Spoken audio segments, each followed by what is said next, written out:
Bismillahir Rahmanir Rahim. Assalamu alaikum wa rahmatullahi wa barakatuh, my dearest akhawat. A little disclaimer, I'm in no way, shape or form trying to come off as an alima. I am not even half of it. So if you're looking for authentic Islamic lectures, please look up our trusted salaf, shuyukh and shaykhas, inshallah. Now, I want to take a moment to reflect on something that I believe many of us, especially as young people, can relate to. It's a quote that hit me deeply when I first came across it. It says, "Stop looking for you in other people." At first, it might seem like a simple statement, but when you really sit with it, you realize there's so much behind these words, especially in a world that constantly tries to define who we are, whether it's through social media, friendships, or even family.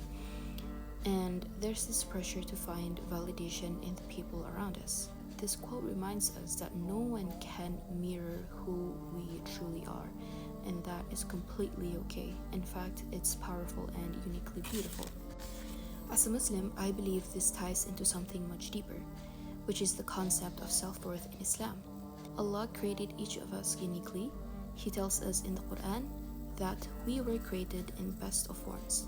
So, if Allah made you unique, why would you try to see yourself in someone else? Why seek validation from the creation when your Creator has already given you worth?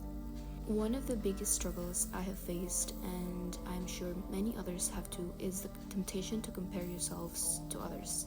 We look at someone and think, I wish I had her confidence, or I wish I could be as successful as him.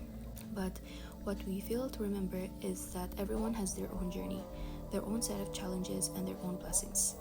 Comparing yourself to others only leads to disappointment because their path is not meant to be yours. In Islam, there's this beautiful concept called tawakkul, trusting Allah's plan for us. Sometimes we may not fully understand why we are the way we are or why certain things happen in our lives. But trusting that Allah knows what's best for us is a form of liberation. When we stop looking for ourselves in other people, we free ourselves from unnecessary burdens. We allow ourselves to be at peace with who we are and who we are becoming. For all the young girls out there, especially my Muslim sisters, it's important to remember that your identity doesn't need to be reflected in someone else for it to be valid.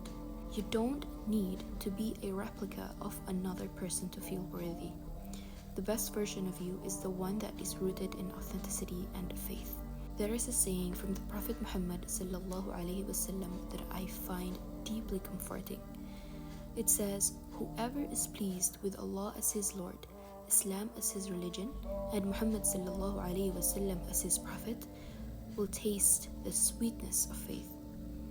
This tells us that when we are content with the core of who we are, which is believers in Allah, followers of His path, then everything else will fall into place.